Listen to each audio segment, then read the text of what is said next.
बिस्मिल्लाहिर्रहमानिर्रहीम।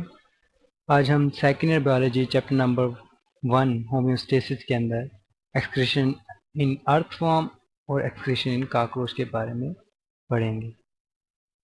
इससे पहले हम एक्सक्रीशन की डेफिनेशन, एक्सक्रीटरी प्रोडक्ट्स के बारे में पढ़ चुके हैं। एक्सक्रीशन क्या होता है भला? It is removal of waste products. ठीक है, यानी किसी भी बॉडी में से जो वेस्ट प्रोडक्ट होते हैं उसकी रिमूवल को एक्सक्रीशन कहते हैं। आज हम जो वेस्ट प्रोडक्ट्स किसके अर्थ फॉर्म की बात करते हैं, like in the case of earth form के केस में क्या हो सकता है वेस्ट प्रोडक्ट? लाइक ये भी लिविंग ऑर्गेनिज्म है, ये भी फूड ईट करेगा, सो इसमें कौन कौन से हो सकते हैं? कार्बन डाइऑक्साइड, सही है, जिसका हर बॉडी के अंदर हो सकता है। ठीक है, हर बॉडी जो रेस्पिरेशन करती है, सांस लेती है, उसमें से कार्बन डाइऑक्साइड बनेगा, जिंदा रहने की निशानी होती है। इसके अलावा और क्या हो सकता है आपके जहन में? ठीक है, एक्स्ट्रा वाटर, जो हम हर एक में एक्स्ट्रा वाटर एंड सॉल्ट्स। और क्या आ सकता है इसमें? इसके अलावा नाइट्रोजन कंटेनिंग वेस्ट होता है। ठीक है, मसलन यूरिया। ठीक है, इस केस में यूरिया नाइट्रोजन कंटेनिंग वेस्ट होता है। ये अर्थ फॉर्म के अंदर क्या हो जाएंगे? वेस्ट प्रोडक्ट्स हैं। अब इस वेस्ट प्रोडक्ट्स की जो सी है बॉडी में से रिमूवल है, सही। इसको निकालना है नहीं हमने बॉडी में से। वैसे इन वेस्ट प्रोडक्ट की लोकेशन क्या होते हैं? These are all present in blood. ठीक है, ये 1 2 3 तीनों के तीन जो से हैं वो ब्लड के अंदर से मौजूद होते हैं, सही। किस तरीके से हमने ब्लड को फिल्टर करना है, यानी अर्थ फॉर्म का ये आपको डायग्राम भी नजर आ रही है, ये अर्थ फॉर्म की फिगर है, सही। इसके जो ब्लड है उसके अंदर ये वेस्ट मटेरियल है, इसे हमने रिमूव करना है। इसके लिए फिर हमारे पास पूरा एक्सक्रीटरी सिस्टम होगा। इससे पहले हमने प्लेनेरिया का पढ़ा था और हाइड्रा का पढ़ा था, वहाँ पे कोई वेल डेवलप्ड क्या नहीं है, वेल एस्टेब्लिश्ड किस्म का एक्सक्रीटरी सिस्टम नहीं था। लेकिन अर्थवर्म के अंदर आके एक ट्यूबुलर एक्सक्रीटरी सिस्टम डेवलप होता है, सही। अर्थवर्म के अंदर हमें एक ट्यूबुलर एक्सक्रीटरी सिस्टम मिलता है। ठीक है, ट्यूबुलर से क्या मुराद है? यानी ये ट्यूब्यूल्स की शक्ल में होता है। अच्छा, इस ट्यूबुलर एक्सक्रीटरी सिस्टम का कोई नाम भी होगा, ज़ाहिर सी बात है। इसे हम मेटानेफ्रीडियम कहते हैं। मेटानेफ्रीडियम। इससे पिछले लेक्चर के अंदर हमने जब प्लेनेरिया की बात करें तो वहाँ पे प्रोटोनेफ्रीडियम वर्ड यूज हुआ था। मैंने कहा था एक्चुअली वो प्रोटोटाइप है, अभी वेल कह लें कि स्टैब्लिश नहीं है। यहाँ पे यह है कि जो नेफ्रीडियम का नेटवर्क है वो वेल स्टैब्लिश्ड है, सही।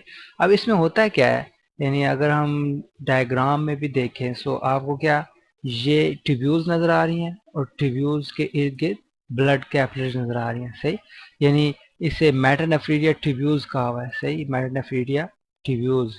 और इसके गिर्द आपको कैपिलरीज का नेटवर्क नजर आएगा, सही, कैपिलरीज का नेटवर्क है। फिर मेटानेफ्रीडिया को उन्होंने मुख्तलिफ पार्ट्स में डिवाइड किया, मतलब इसमें एक ब्लैडर है, ये सिलोमिक फ्लूइड होता है इसमें। अच्छा, इससे पहले आपको थोड़ा सा ना जनरल आइडिया होना चाहिए अर्थवर्म की बॉडी का, कि अर्थवर्म की बॉडी में फॉर एग्जांपल इस तरह तो नहीं होती, सॉरी, इसमें होती है सेगमेंटेशन, यानी इस तरह सेगमेंट्स बने होते हैं, ये लाइक दिस, सही। इस नीचे से भी आपको इस तरह सेगमेंट्स नजर आएंगे, सही। और बीच में से एक सिलोमिक ट्यूब इसकी जा रही होती है। सिलोमिक ट्यूब से मुराद इसके अंदर बॉडी कैविटी होती है, सिलोम जिसे कहा जाता है, सही। और सिलोम के अंदर क्या होता है? फ्लूइड होता है, सिलोमिक फ्लूइड, सही। बेसिकली यहाँ पे जो वेस्ट है वो इस सिलोमिक फ्लूइड में से कलेक्ट होता है, सही। सॉरी, यहाँ पे मैं फिर गलत क्या गया, बेसिकली यहाँ पे ब्लड नहीं होता, यहाँ पे ब्लड नहीं होगा, बल्कि क्या होगा? सिलोमिक फ्लूइड, सही। तो आज मेरे से भी गलती होगी, यानी जिसमें से बेसिकली कह लें कि वेस्ट मटेरियल रिलीज या निकालेगा उसे हम क्या कहेंगे? Coelomic fluid. ठीक है, अब सिलोम के स्पेल चेक कर लें, COE आएगा, सिलोमिक फ्लूइड, सही। तो सिलोमिक फ्लूइड में से, अच्छा, इसमें भी एक और गलती कर रहा हूँ मैं, कि सिलोमिक फ्लूइड के अंदर हमें जो मिलेंगी चीज़ें उसमें एक्स्ट्रा वाटर, साल्ट और ये नाइट्रोजन कंटेनिंग वेस्ट होगा, ये दो चीज़ें होंगी। जबकि जो CO2 होगा ये ब्लड में होगा। Sorry for the disturbance. जो कार्बन डाइऑक्साइड होगी ये भी किस में मौजूद होगी? ये ब्लड में मौजूद होती है, सही। ये सिलोमिक फ्लूइड में नहीं होती बल्कि ब्लड में, सही। अब जो ब्लड होता है वो लाइक इस तरह बॉडी के सराउंडिंग्स में होते हैं, सही। ये अब ब्लड है, बीच में स्लोमिक फ्लूइड है, सही। अब ब्लड के अंदर जो कार्बन डाइऑक्साइड है like CO2, it will simply diffuse out. Carbon dioxide general body surface से बाहर आ जाएगी, क्योंकि अगर आपने अर्थ फॉर्म देखा हो जिसे हम नॉर्मली कैंचवा कहते हैं, तो उसकी जो स्किन होती है बहुत थिन होती है, और कह लें कि जी थोड़ी बहुत नमी वाली होती है, ठीक है, जिसके अंदर से carbon dioxide easily diffuse out हो जाती है और यहीं से ऑक्सीजन इन होती है, ठीक है। और उसके पास कोई लंग्स नहीं होते जिसके जरिए वो कार्बन डाइऑक्साइड को कह लें कि एक्सपायर करेगा, बल्कि सिंपल बॉडी सरफेस से रिलीज हो जाएगा, सही, कार्बन डाइऑक्साइड डिफ्यूज आउट हो जाएगा। सो अब बाकी रहेगी बात एक्स्ट्रा वाटर की, एक्स्ट्रा वाटर साल्ट की और यूरिया की, ठीक है। इसके लिए फिर क्या होता है, अब ये एक्स्ट्रा वाटर साल्ट और यूरिया कहाँ पे मौजूद है, इसके सिलोमिक फ्लूइड के अंदर। तो इसके अंदर क्या होता है कि सिलोमिक फ्लूइड में से मटेरियल निकालने के लिए हमारे पास इसके कह लें कि एक मेटानेफ्रीडिया होता है, ठीक है, इसका नेटवर्क होता है पूरा। मेटानेफ्रीडिया का क्या हिसाब किताब होता है, इसके अंदर ना तीन कह लें इसके पार्ट्स कर लेते हैं हम। एक होता है नेफ्रोस्टोम, नेफ्रोस्टोम, ठीक है। फिर उसके बाद इनकी ट्यूब्स होती हैं, ठीक है, ये ट्यूब्स हैं, और इसमें ये आपको बड़ा सा ब्लैडर नजर आ रहा है, सही। नेफ्रोस्टोम के बाद जो बड़ी चीज आपको नजर आ रही है दैट इज ब्लैडर, सही। और फिर लास्ट में आ जाएगी capillary, sorry collecting tubules, collecting tubules, सही। और दैट्स ऑल। सो इसमें क्या होगा, नेफ्रोस्टोम जो है वो सिलोमिक के अंदर से ना कह लें कि फ्लूइड रिसीव करता है। चलो इसकी हम मजीद डिटेल नीचे डायग्राम में देख लेते हैं। मसलन अब ये जो आपको funnel like coelomic fluid with waste, ठीक है, इसे फनल कहा हुआ है, बेसिकली ये है क्या, नेफ्रोस्टोम, ठीक है। नेफ्रोस्टोम में क्या होता है कि ये फ्लूइड रिसीव करता है, कहाँ से, ये रिसीव करेगा सिलोमिक फ्लूइड, ठीक है, यानी सिलोम कैविटी में से, उसके बाद से ब्लैडर में भेजेगा, फिर बीच में, सॉरी ब्लैडर में नहीं आएगा, ये पहले इसके ट्यूब्यूल्स में आएंगी, ठीक है। ट्यूब्यूल्स में क्या हो रहा होता है, रीअब्जॉर्प्शन आती है, सही। नेफ्रोस्टोम ने फ्लूइड कलेक्ट किया, यानी अगर मैं इसका फंक्शन लिखूँ, it collect fluid from coelom, ठीक।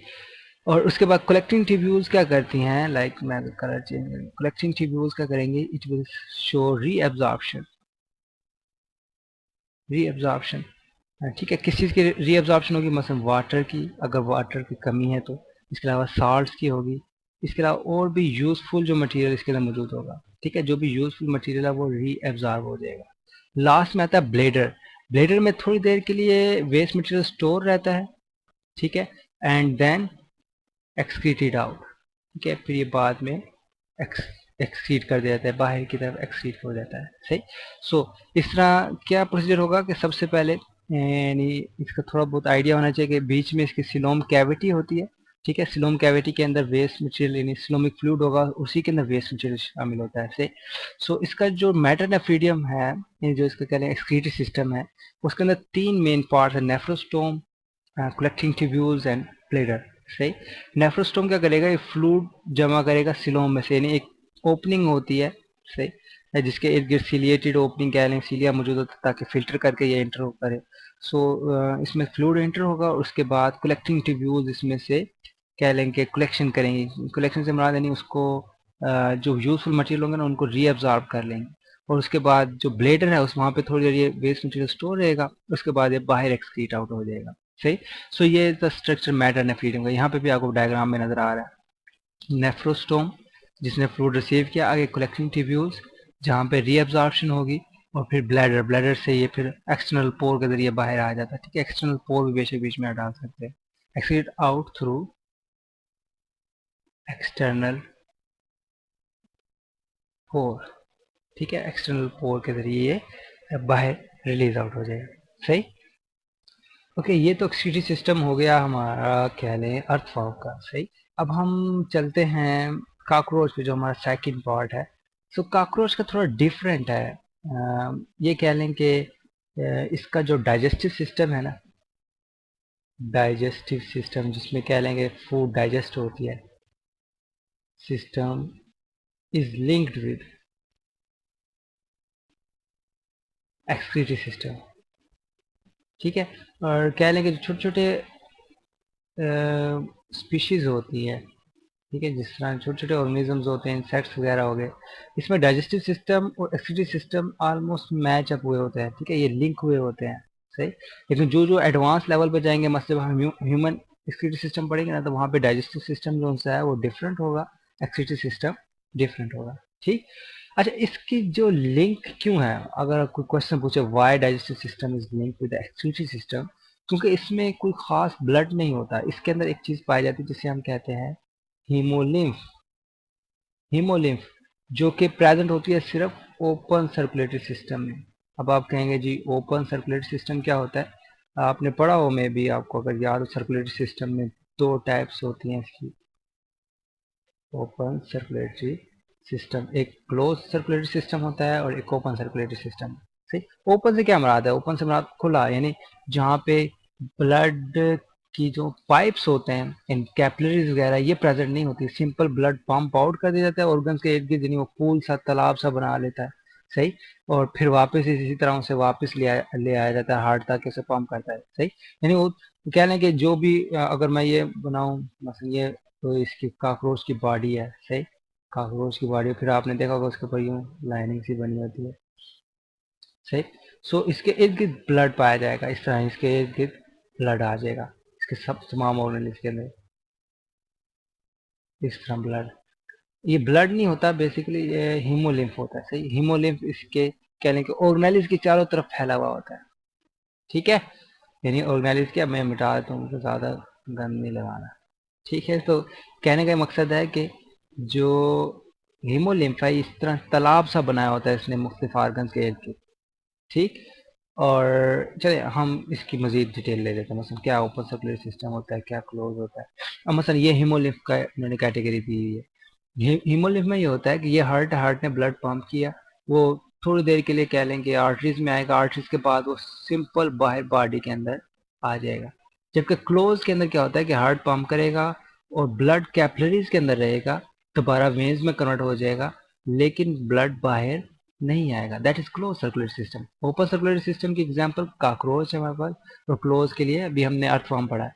सो अर्थवर्म के अंदर क्या था कि क्लोज सर्कुलेटरी सिस्टम था, ठीक है, वहां पे रीअब्जॉर्प्शन इजीली हो रही थी, सही। यहाँ पे थोड़ा सा डिफरेंट होगा एक्सक्रीटरी सिस्टम में। क्या डिफरेंस होगा यहाँ पे कि जो इसका हाइंड गट है, यानी इसके गट के पार्ट करें ना, ये क्या लेंगे जी, फोर गट है, फिर बीच में ये मिड गट आता है, ठीक है जी, फोर गट, ये डाइजेस्टिव सिस्टम के पार्ट कर रहे हैं हम। फिर ये बीच में मिड गट आएगा यहाँ, और लास्ट में इलियम से रेक्टम तक जो सा ये हाइंड गट आएगा, ठीक है। सो जो एक्सक्रीटरी सिस्टम होता है ना, वो उसके हाइंड गट के अंदर एडजस्ट हुआ होता है। किस तरह हुआ होता है कि इसके अंदर ये जो मार्फिजन ट्यूब्यूल्स है ना, ठीक है, जो आपको नजर आ रहे हैं, मार्फिजन ट्यूब्यूल्स ये मेन रोल प्ले करती हैं। मार्फिजन ट्यूब्यूल्स किस तरह एक्सक्रीशन में रोल प्ले करती हैं, इसके लिए नेक्स्ट डायग्राम आपको नजर आ रही है, इसमें सारा स्टेप्स भी लिखे हुए हैं। मसलन अब क्योंकि हमें पता है जो लिम्फ है ना, for example this is lymph, so lymph हर तरफ फैला हुआ होता है, ठीक है, क्योंकि ओपन सर्कुलेटरी सिस्टम है तो हर तरफ लिम्फ प्रेजेंट होगा। सॉरी मेरे पास और कोई, सो ये लिम्फ है, सही। लिम्फ के अंदर कुछ वेस्ट मटेरियल भी होगा, like nitrogen containing waste material है। सो ये nitrogen containing waste material simple इस मार्फिजन ट्यूब्यूल्स के अंदर इंटर हो जाता है, सही। मार्फिजन ट्यूब्यूल्स फिर किधर जाएंगे, इसकी इंटेस्टाइन में, यानी हाइंड गट का पार्ट बनेंगे, और फिर ये बाहर रिलीज होंगे, सही। यानी साल्ट एंड यूरिक एसिड, यहाँ पे जो कह लें कि नाइट्रोजन का किस शक्ल में होगा, यूरिक एसिड, यानी वो जो रिंग बना के इस तरह यूरिक एसिड का स्ट्रक्चर हमने पढ़ा था पहले भी। सो ये यूरिक एसिड के अंदर 5 नाइट्रोजन, 5 है पता नहीं 4 होते थे नाइट्रोजन, सही। सो इस यूरिक एसिड के क्रिस्टल की शक्ल में जो सा ब्लड है और साथ साल्ट जो से हैं वाटर के साथ, ये ट्यूब्यूल्स के अंदर जाएंगे। कौन सी ट्यूब्यूल्स के अंदर, मार्फिजन ट्यूब्यूल्स, ठीक है। यानी ये किसका स्ट्रक्चर बना हुआ है सारा, अगर मैं लिख देता हूँ ऊपर, मार,